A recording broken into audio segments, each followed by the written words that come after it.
I am Dharmavadivu from Tenkasi, Tamil Nadu, from India. I have done a course in Advanced Flower Remedy and Psychospiritual Counseling at Bharat Seva Samaj. I have applied application for World Skill Council Skill Certificate Application. உங்க பேருமா? பேர் Muthulakshmi. Muthulakshmi. ஏஜ்மா? Age 39. சரி, உங்களுக்கு எப்படி help பண்ணணும் சொல்லுங்க. எனக்கு ரொம்ப எப்படி சொல்ல, நான் ரொம்ப இதா ஃபீல் பண்றேன். ரொம்ப ஸ்ட்ரெஸ்ஸா நான் இருக்கேன்னு தெரியுது ஆக்சுவலா. எனக்கு எப்படி சொல்லவே நிறைய இருக்கு. இவங்க இவங்க அப்படி இருக்கான்னு ஒரு இது சொல்றாங்கல்ல, எங்க அக்கா பையன் இவங்க அப்படி இருக்கான், ஒரு டிப்ரெஷன்ல இருக்கான் அப்படின்னு ஒரு எக்ஸாம்பிள் சொல்றாங்கல்ல. நான் ஒருவேளை அதை உள்வாங்குறேனோன்னு எனக்கு இப்போ கொஞ்ச நாளா ரொம்ப நாளா தோணுது.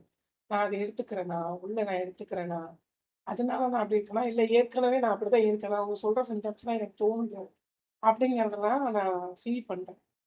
ரொம்ப தூங்குறேன், தனியா இருக்க ஆசைப்படுறேன், டிப்ரெஷனா நீங்க இருக்கீங்க நான் ஃபீல் பண்றேன். ஆமா, அது எப்படி இப்ப அப்படி இருக்கானா அது என்ன ரிலேட் பண்ண வரீங்க? அவன் தனியா இருக்கான்ல, நான் என்ன யோசிக்கிறேன் அப்படின்னா, அவன் போனுக்கு அடிக்ட் ஆயிட்டான். ஒரு ரூம்ல அவனுக்கு எல்லா வசதிகளும் இருக்கிறதுனால அவன் அப்படி இருக்கான் அப்படிங்கறதுனால நான் அத்தாண்ட சொல்லுவேன். அந்த பாயிண்ட நான் அடிக்கடி சொல்லுவேன். ஆனா அத்தா அது இல்ல, அவன் இப்படிதான் அப்படின்னு சொல்லும் போது அது எல்லாம் ரிலேட்டடா எனக்கு ஒத்து வருது. அவங்க என்ன சொல்லுவாங்க அப்படின்னா, இல்ல அவன் தனிமையா இருக்க ஆசைப்படுறான், அவன் ஒரு சோகத்துக்குள்ள மூழ்க ஆசைப்படுறான். ஒருவேளை நம்மளும் அப்படிதான் இருக்கோமா, அதனாலதான் நான் அப்படி இருக்கிறேன். நானும் அப்படிதான் இருக்கேன், ரூமுக்குள்ளே இருக்கேன், வெளியே வரணும்னு தோணல. ரொம்ப முன்னால இருந்த மாதிரி என்னால எதுலையுமே என்னால செயல்பட முடியல. நான் அதை பண்ணணும்னு நினைக்கிறேன். எக்ஸாம்பிளா நான் ஒரு விளக்கு டெய்லி என்னால பொருத்த முடியல. என்னால இப்போ ஒரு மாசமா நான் விளக்கே பொருத்தல. இன்னைக்குதான் நான் பொறுத்திருக்கேன். இல்ல இது தப்பு, இது வெளியே வந்தே ஆகணும் அப்படின்னு ஒரு மைண்ட் தாட்ல நான் வெளியே வந்திருக்கேன். ஆனாலும் லேட்டா தான் நான் பொறுத்தேன். ஆனா பொறுத்திட்டேன். ஒரு 7 மணிக்கு மேலதான் நான் பொறுத்தேன். ஆனா நான் பொறுத்திட்டேன். இப்படிதான் இருக்கேன். ஒரு 2 நாளா அதுல இருந்து வெளியே வரணும் நான் ரொம்ப முயற்சி பண்றேன். தூங்குறேன், ரொம்ப தூங்குறேன். என்னால தூக்கத்தை கண்ட்ரோல் பண்ணவே முடியல. நைட்டு தூக்கம் வராம இருக்கும்ல, அதுவும் கிடையாது. நான் நைட்டும் தூங்கிட்டேன். எப்ப கேப் கிடைச்சாலும் எனக்கு தூங்கணும் தான் தோணுது. தூங்கும்போது நல்லா டீப் ஸ்லீப் போறீங்களா? நல்லா போயிடுறேன், நல்லா தூங்கிடுறேன். எனக்கு என்ன நடந்தாலும் தெரியல, அவ்வளவு தூக்கம் தூங்குறேன். ஏதாவது கனவு, ஏதாவது தாட்ஸ் போயிட்டு இருக்கா? அப்படியே இருக்க மாட்டேங்கிறேன், நல்லா தூங்குறேன். எனக்கு அந்த தூக்கம் தான் எனக்கு சொல்லுவாங்கல்ல, அந்த மூளையை அடையிறதுன்னு சொல்லுவாங்கல்ல, அது நமக்குள்ள ஏதோ ஒரு நெகட்டிவா தான் நான் அதை ஃபீல் பண்றேன். ஆனா நான் நல்லா தூங்குறேன். அதுல நம்ம தூங்கக்கூடாது, ஏதாவது வேலையை பார்க்க போனோம்னா அந்த வேலை முடிஞ்சிருச்சு, அப்ப தூங்குவாதான் கரெக்ட் அப்படின்னு தான் தோணுது. ஒரு வேலை செய்யணும், அந்த வேலை முடிஞ்சோன்னா சரி போவாங்க அப்படின்னு. அந்த ஃபோன் தான் நான் பாக்குறேன்னே கிடையாது. நான் ஒரு ஷோ தான், ஒரு பிக் பாஸ் ஷோ பாக்குறேன் அப்படின்னா அது 1 மணி நேரம் முடிஞ்சோம், அது முடிச்சுட்டு அப்படியே தூங்குங்க. அதுவுமே எனக்கு பாதி ஓடிக்கிட்டு இருக்கும். சில சமயம் அது பாடி அந்த அந்த இதுவுமே ஃபுல்லா முடியாது, அப்பவுமே தூங்கிடுவேன். ஒரு தனிமை ரொம்ப தூங்கிட்டா உங்களுக்கு ரிலாக்ஸ் ஆகுறீங்க, ஃப்ரீ ஆகுறீங்களா? ரொம்ப வெயிட்டா தெரியல. நான் தூங்கிட்டு தூங்குற மாதிரியே தூங்கி எந்திரிக்கும் போதும் உங்களுக்கு ஃப்ரெஷ்னஸ் வருதா? ஃப்ரெஷ்னஸே இல்ல, அந்த சுறுசுறுப்பே என்கிட்ட இல்ல. எனக்கு மைண்ட் அளவுல ரொம்ப ஸ்ட்ரெஸ்டா இருக்கேனா, அதனால அப்படி இருக்கா எனக்கு அது தோண மாட்டேங்குது. முன்னால எங்க அப்பா அம்மாட்ட நான் ரொம்ப டைம் ஸ்பெண்ட் பண்ணுவேன். எங்க அம்மாட்ட பேசினாலும் 1 மணி நேரம் 2 மணி நேரம் நான் பேசுவேன். 5 நிமிஷம் மேக்ஸிமம் யார்ட்டையுமே எனக்கு பேசவும் முடியும். சரிம்மா ஓகே, சரி, சரிம்மா, சரிம்மா ஓகே, சரிம்மா ஓகே, அவ்வளவுதான். என்னன்னு நினைக்கிறீங்க? நீங்க என்ன சொல்லுங்க? எனக்கு ரொம்ப அதுல இருந்து நான் வெளியே வரணும்னு நினைக்கிறேன். மேக்சிமம் நான் தியானம் பண்ண முடியல. என்னால பண்ண முடியல. நான் ரொம்ப எஃபோர்ட் எடுத்து 1/4 மணி நேரம் வரைக்கும் என்னால எந்த சிந்தனையும் இல்லாம என்னால இருக்க முடியுது. டைமே நான் நோட் பண்ண மாட்டேன். அப்படி இருக்கிறதா இப்போ ஒரு 5 நிமிஷம் என்னால உட்கார முடியும். நான் என்னெல்லாம் யோசிக்கிறேன், ஒருவேளை நான் பேய் பிடிச்சிருக்குமா, இந்த மாதிரிலாம் யோசிக்கிறேன். நம்ம ஏன் அப்படி இருக்கோம் அப்படின்னு நான் அதிகமா யோசிக்கிறேன். இல்ல நீ நிஜமாவே நான் அப்படிதான் இருக்கேனா, எனக்கு எதுவுமே தெரியல. ஹீலிங் கொடுக்கல, யாருக்குமே கொடுக்கல. செல்ஃப் ஹீலிங் எப்பவுமே கிடையாது. இவங்களுக்கு எப்ப வயிறு வலிக்குது, சின்ன சின்னதாக சளி பிடிக்குது அப்படின்னா பிள்ளைங்களுக்கு மட்டும் கொடுத்துருவேன். அத்தா எனக்காவது கீழே கொடுக்க சொன்னாங்கன்னா கொடுப்பேன். அதுவும் ரொம்ப நாள் ஆயிட்டு இவங்களுக்கு அடிக்கடி கொடுத்துருவேன். சளி பிடிக்குது இது பண்ணுதுன்னா நான் கொடுப்பேன். அதை கொடுத்தும் நம்ம கொடுத்து கேட்கவே இல்லைண்ணே. சரி அப்போ அத்தாண்ட சொல்லிடுவோம் அப்படின்னு சொல்லிட்டு அத்தாண்ட போயிடுவோம். ஆனா என் மைண்ட் தான் தோணுது ஒருவேளை நம்ம தான் அப்படி சிந்திக்கிறோமா அப்படின்னு தோணுது. ஆனா கொடுக்கறத கொடுத்துருது. ஃபர்ஸ்ட் இவளுக்கு கொடுத்துட்டு அதுக்கப்புறம் தான் அத்தாண்ட பேசுவேன். இப்போ என்ன வேணும்னு நினைக்கிறீங்க இதுல இருந்து? நீ நல்ல எனக்கு எனர்ஜி நிறைய கொடுங்க. எனக்கு எப்படி சொல்ல, நான் ஏன் இப்படி இருக்கேன்னு முதல்ல எனக்கு சொல்லுங்க. எதனால இப்படி போயிட்டேன்னு எனக்கு தெரியல. அஹ் வெளியே இதுதான் வரணும்னு நினைக்கிறேன். நினைக்கிறேன். அதுல இருந்து எனக்கு பிடிக்கவே இல்லை. நான் இப்படியே கிடையாது. ஆனா நான் இதுக்குள்ள போய்க்கிட்டே இருக்கேன். ஒருவேளை நான் நிறைய சாதிக்கணும்னு நான் நினைச்சிருக்கேன். அதெல்லாம் எனக்குன்னு ஒரு சப்போர்ட் நம்ம நம்ம சப்போர்ட் வீட்டுக்கு எப்பவுமே இருக்கணும்னு எனக்கு எனக்கு கல்யாணம் ஆனதுலேருந்து எனக்கு தோணும். நம்ம சப்போர்ட் வீட்டுக்கு ரொம்ப நிறைய இருக்கணும் அப்படின்னு சொல்லி எனக்கு தோணும். இப்ப அவங்க கூட என்னால கடையில் இருக்கவே முடியாது. ஏன்னா 1 மணி நேரம் நாங்க சேர்ந்திருந்தா சண்டை பெருசா வந்துடும். சின்ன சின்னதாக தான் வர மாதிரி இருக்கும். பெரிய சண்டை ஆக்கிடுவோம். அதனால சொல்லிட்டேன்னா என்னை கடைசியே கூப்பிடாதீங்க. ஏதாவது ரொம்ப சீட்டு இருந்தா கூப்பிடுங்க.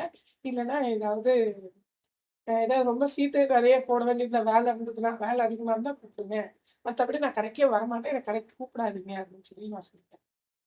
இப்படிதான் கடையில இருந்து குறைஞ்சிருச்சு. இப்ப நான் இங்க ஒரு கடை கட்டணும். அதையாவது ரன் பண்ணலான்னு ஒரு ஆசைன்னா அதுக்கு ஒரு இனிஷியல் அமௌண்ட் வந்து அவங்களால பண்ண முடியல. இப்படி எனக்கு என்னால எதுவுமே முடியலையா அப்படிங்கிறதுக்குள்ள நான் போனேனா அதுவும் எனக்கு சொல்ல முடியல. என்னால வீட்ல இருந்து சரி 6 ஒர்க்காவது கண்டினியூ பண்ணுவோம் அப்படின்னா என்னால அதுலயும் கான்சென்ட்ரேட் பண்ணி உள்ள போக முடியல. சரி இதுக்கு நான் பேசும் இவங்ககிட்ட போய் கேட்க வேண்டியிருக்கும். யாரையாவது எனக்கு பிடிக்கவே இல்லை. நான் இப்படியே கிடையாது. ஆனா நான் இதுக்குள்ள போய்க்கிட்டே இருக்கேன். ஒருவேளை நான் நிறைய சாதிக்கணும்னு நான் நினைச்சிருக்கேன். அதெல்லாம் எனக்குன்னு ஒரு சப்போர்ட் நம்ம நம்ம சப்போர்ட் வீட்டுக்கு எப்பவுமே இருக்கணும்னு எனக்கு கல்யாணம் ஆனதுலேருந்து எனக்கு தோணும். நம்ம சப்போர்ட் வீட்டுக்கு ரொம்ப நிறைய இருக்கணும் அப்படின்னு சொல்லி எனக்கு தோணும். இப்ப அவங்க கூட என்னால கடையில் இருக்கவே முடியாது. ஏன்னா 1 மணி நேரம் நாங்க சேர்ந்திருந்தா சண்டை பெருசா வந்துடும். சின்ன சின்னதாக தான் வர மாதிரி இருக்கும். பெரிய சண்டை ஆக்கிடுவோம். அதனால சொல்லிட்டேன்னா என்னை கடைசியே கூப்பிடாதீங்க. ஏதாவது ரொம்ப சீட்டு இருந்தா கூப்பிடுங்க. இல்லைன்னா ஏதாவது ரொம்ப சீட்டு நிறைய போட வேண்டியது வேலை இருந்ததுன்னா வேலை அதிகமா இருந்தா கூப்பிடுங்க. மற்றபடி நான் கடைக்கே வரமாட்டேன். எனக்கு கடைக்கு கூப்பிடாதீங்க அப்படின்னு சொல்லி நான் சொல்லிட்டேன். இப்படிதான் கடையில இருந்து குறைஞ்சிருச்சு. இப்ப நான் இங்க ஒரு கடை கட்டணும். அதையாவது ரன் பண்ணலான்னு ஒரு ஆசைன்னா அதுக்கு ஒரு இனிஷியல் அமௌண்ட் வந்து அவங்களால பண்ண முடியல. இப்படி எனக்கு என்னால எதுவுமே முடியலையா அப்படிங்கிறதுக்குள்ள நான் போனேனா அதுவும் எனக்கு சொல்ல முடியல. என்னால வீட்ல இருந்து சரி 6 ஒர்க்காவது கண்டினியூ பண்ணுவோம் அப்படின்னா என்னால அதுலயும் கான்சென்ட்ரேட் பண்ணி உள்ள போக முடியல. சரி இதுக்கு நான் பேசும் இவங்ககிட்ட போய் கேட்க வேண்டியிருக்கும். யாரையாவது கஷ்டப்படுத்துற மாதிரியே இருக்கும். எதையாவது கேட்டு கஷ்டப்படுத்துற மாதிரியே இருக்கும். அதனால நமக்கு அது வேண்டாம். அட்ஜஸ்ட் பண்ணிக்கிட்டே போயிடலாம் அப்படின்ட்டு ஒரு இதுலயே நான் பின்னாலே வந்துட்டேனோ நம்ம அப்படி தோத்து போயிட்டோமா அப்படிங்கிற மாதிரி ஒரு ஃபீலிங்கும் நான் உள்ள இருக்கேன். நிறைய கல்யாணத்துக்கு முன்னாடிலாம் நிறைய சவால் விட்டுருக்கேன் ஃப்ரெண்ட்ஸ் கிட்ட. நான்லாம் போற வீட்ல நான் ரொம்ப எப்படி அவங்க கஷ்டப்பட்டவங்களா இருந்தாலும் என்னோட எஃபோர்ட் போட்டு கண்டிப்பா நான் வந்து ஒரு பெரிய லெவலில் தான் இருப்பேன். நான் இது பண்ணியே நான் இருக்க மாட்டேன். நான் தோத்து மட்டும் பேசி உட்கார மாட்டேன் அப்படின்னு நான் வந்து சவால் விட்டுட்டு நான் நான் நிறைய யாரையுமே டிப்ரெஷன்ல இருக்க விட மாட்டேன். ஏன் சோகமா இருக்க? யாரும் சோகமா ஸ்டேட்டஸ் கூட நான் வைக்க விட மாட்டேன். ஆனா இப்ப நானே அது தேடி போறணும்னு தோணுச்சு. 2 நாளா தொடர்ந்து என் ஸ்டேட்டஸ் சோக ஸ்டேட்டஸ் தான் வச்சுட்டு இருக்கேன். ஏன் முத்து நீ இப்படி இல்ல அப்படின்ட்டு அதுக்கப்புறம் இது தப்பு. நம்ம அதுக்குள்ள போகக்கூடாது அப்படின்னு சொல்லிட்டு அதுல இருந்து நான் வெளியே வந்துட்டேன். இப்போ என்னன்னா அவங்க பழைய ஃப்ரெண்ட்ஸ்லாம் என்னால ஃபேஸ் பண்ண முடியல. என்னடி இப்படி இருக்க? சீன்லாம் வேஸ்ட்டா? அப்படிங்கிற மாதிரி அவங்க பேசவே ஆரம்பிச்சுட்டாங்க. அவ்வளவுதானா? இதுதான் வாய் பேச்சே இருக்கக்கூடாது. அப்படிங்கிற மாதிரி அவங்க தாட்டும் வந்த உடனே சரி நிஜமாவே நம்ம தோத்துதான் போயிட்டோமா அப்படிங்கிற மாதிரி ஒரு ஒரு இதுக்குள்ள நான் போயிட்டேன்னு நினைக்கிறேன். என்னால ஜெயிக்கவே முடியலையோ அப்படிங்கிற மாதிரியெல்லாம் நிறைய தோணுது. எங்க செக்அப் ஆனீங்க? எந்த இடத்துல நீங்க இதானீங்க? என்னது உங்களுக்கு பிளாக் ஆயிருக்கு? என்னால இதுலயுமே நான் சொல்றேன், நீ என்னால ஒரு பிசினஸ் லெவல்லையும் உள்ள போகணும்னு ஆசைப்பட்டேன். எனக்கு அங்கேயும் எனக்கு சரியான சப்போர்ட் கிடையாது.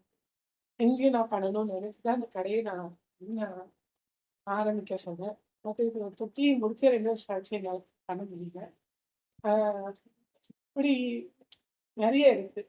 என்ன சொல்ல, என்னால நான் சாதிக்கணும்னு நினைச்சதே எனக்கு எனக்கு அப்புறம் வந்தவங்கள நிறைய பேர் சாதிச்சுட்டு இருக்காங்க.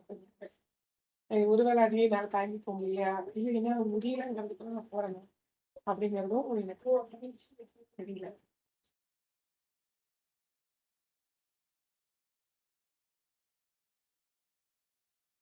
தாங்க முடியலன்னா உங்களுக்கு எல்லாத்துக்கும் இருக்காங்க.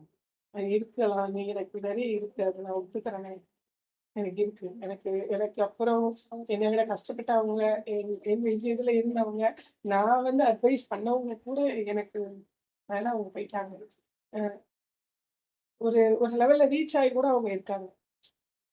சரி, அவங்க அப்படி இருந்தாலும் இந்த லெவல்ல இப்ப கஷ்டப்பட்டுக்கிட்டு இருக்கா அப்படிங்கிற மாதிரி ஒரு இதுல இருக்காங்க. ஆனா என்னால அது கூட பண்ண முடியலையே அப்படின்றதுதான் எனக்கு கொஞ்சம் கஷ்டமா இருக்கு. சரி, ஓகே அப்படின்னு. இப்போ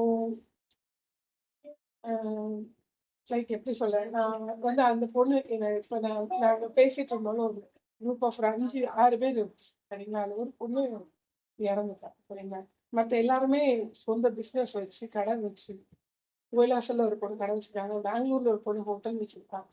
இப்படி அவளை நம்பின அவளுக்கான ஒரு ஸ்பேஸ்னா அங்க அவளுக்கு கொடுக்கப்பட்டிருக்கு, அங்கீகாரம் கொடுக்கப்பட்டிருக்கு. அதுல அவ இருந்திருக்கா, அவ ஜெயிச்சிட்டா, அது வேற விஷயம். மேபி அவ ஜெயிச்சதுல எனக்கு சந்தோஷம் இருக்கு, அவ்வளோ நான் இல்லைன்னு சொல்ல முடியாது. பட் என்னால நான் அட்வைசபிளா இருந்துட்டு நம்ம பின்னால இருக்குமே அப்படின்னு யோசிக்கும் போது அது லைக் எனக்கே தோணுது, நம்ம பொறாமப்படுறோமா அப்படின்னு. இல்ல, ஆனா ஒரு ஸ்டேஜ்ல இல்ல நம்மளால முடியலங்கிறது டிப்ரெஷனுக்கு காரணம் அப்படிங்கிறது. கம்பேர் பண்றீங்க.